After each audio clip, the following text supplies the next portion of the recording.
انا بقالي 3 ايام تقريبا كنت عايزه اعمل الفيديو ده، بس ما كنتش عارفه ازاي اعمله بصراحه من كتر ما الفيديو ده وجع قلبي.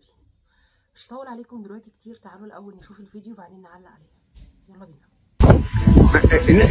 ليه لما رحت عندكم في الكليه البوابه طردوني، قالوا لي الله يسهل لي. ما جايش حق، انا جاي عشان اوريكم حاجه جميله للناس زي لسه تعبان. قلت لهم دخلوني فهموا الناس اللي جوه انا بعمل ايه.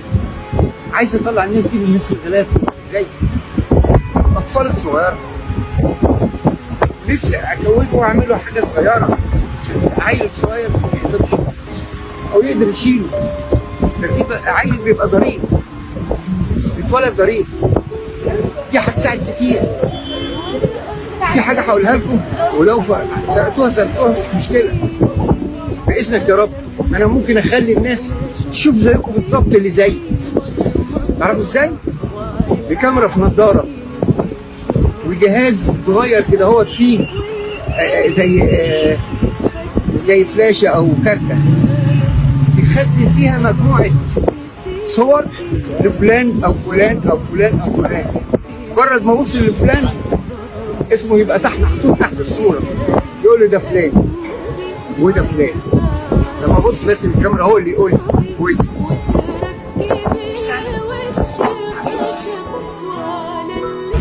هو انا مجنون؟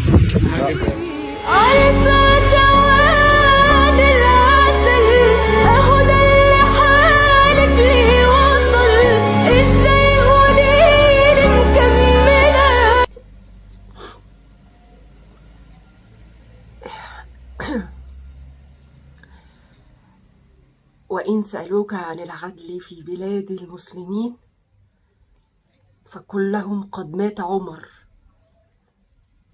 وإن سألوك عن العدل في بلاد المسلمين فقل لهم قد مات عمر من سنين. بصوا يا جماعة، اختصار، احنا كلنا بلا استثناء أكتريتنا في مركب واحدة ودايرة واحدة. الحالة الاقتصادية زفت علينا كلنا، لا هي عليا أنا بس ولا هي عليك أنت بس ولا هي على أي حد سواء متجوز أو مش متجوز. أنا عارفة إن إحنا كلنا لما بنيجي حتى نخرج ونيجي إن إحنا نظهر حتى إن إحنا فرحانين ولابسين حلو ومش عارف إيه وبنضحك وبنتفسح في المكان الفلاني، ممكن يكون طالع بوز أبونا، أسفة يعني بجد طالع عينينا، بس إحنا بنحاول. أصل إحنا لو معملناش كده هنموت، وده ابتلاء وبلاء، ونسأل الله سبحانه وتعالى أن يزيله يعني عننا. فاحنا بنحاول ندي أمل للغير إن الحياة تكون كويسة إن شاء الله، وبندي أمل لنفسنا وبنحاول احنا نطلع نفسنا من اللي احنا فيه ولو بأقل حاجة. فاحنا كلنا كده كلنا في مركب واحدة. المطلوب مننا إيه؟ المطلوب مننا إن احنا نتعاون مع بعض، نتكاتف. ده أكتر وقت بيقولك الصاحب بيتعرف وقت الشدة والحبيب بيتعرف وقت الشدة، واحنا برضو بنتعرف كمسلمين وقت الشدة مع بعض، وغير مسلمين لازم نبقى مع بعض برضو، لان الموضوع دلوقتي هو مش مسلم ومسيحي خالص مبدئيا. يعني الموضوع اللي احنا كلنا في ارض واحدة وبلد واحدة، لازم نحب بعض، نتكاتف، نكبر خاطر بعض. الراجل بيجري على يعني اكل عيشه زيه زي اي حد، ومئات الالاف اللي في الشارع وفي كل مكان، مش ده وحده. احنا عارفين ان في الاف من ده كتير، بغض النظر عن انه شغله ايه او دنيته ايه او بيعمل ايه. جبر الخواطر على الله.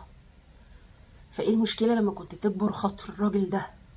هو فعلا مش جاي يشحت، لا هو ولا اي حد بيجي يقدم لك ويعرض لك منتج، سواء شاب سواء راجل كبير.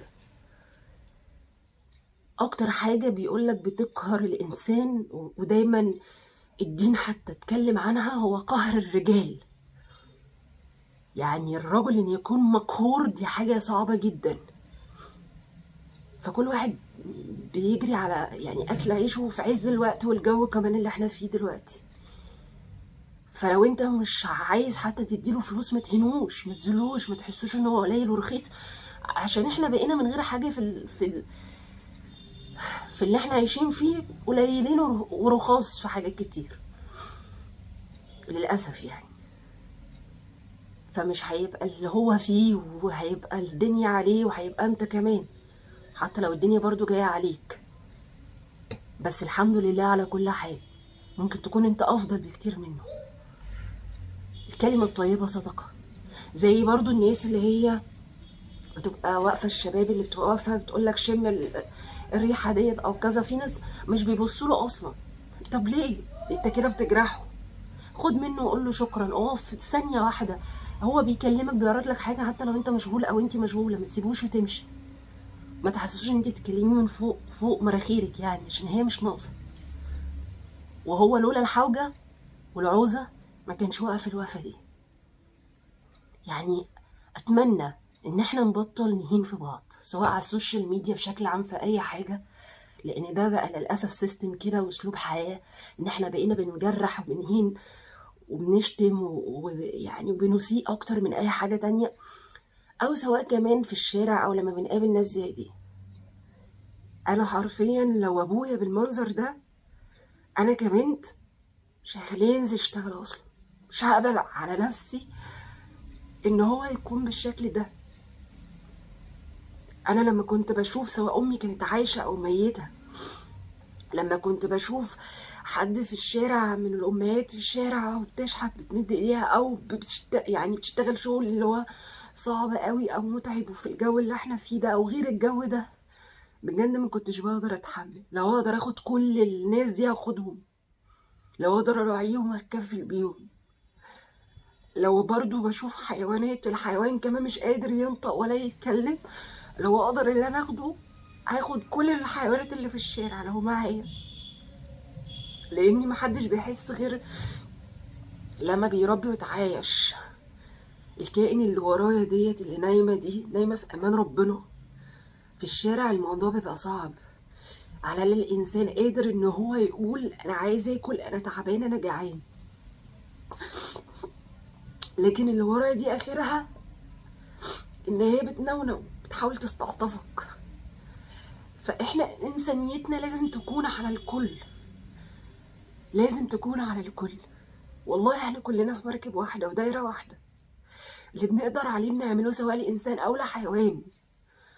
بس بليز لو انت مش قادر تعمل حاجه حرفيا ما تجرحش حد، سيبه يا سيدي. لا انت هتقول كلمه حلوه ولا انت ما تجرحوش، سواء على السوشيال سواء في الواقع سواء في الحياه سواء مع الناس دي او غيرها، عشان هي مش ناقصه والناس دي مش ناقصه، ولا يعتقد اكتريتنا وكلنا ناقصين.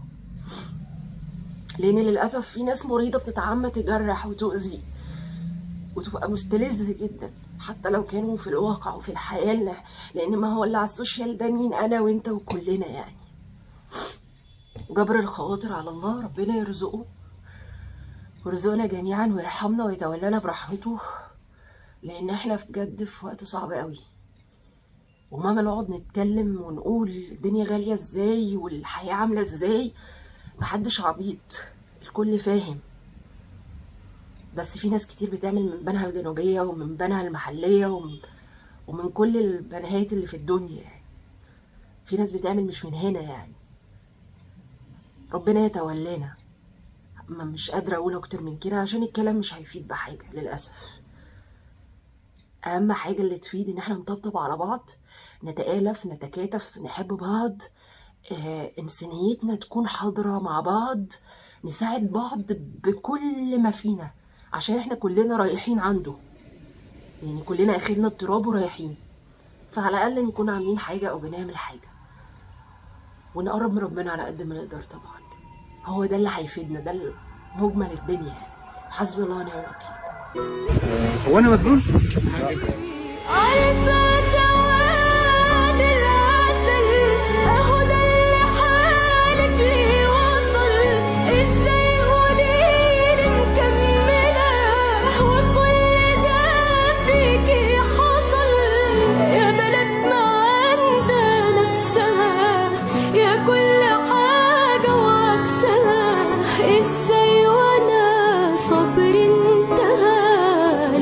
لسه بشوف فيكي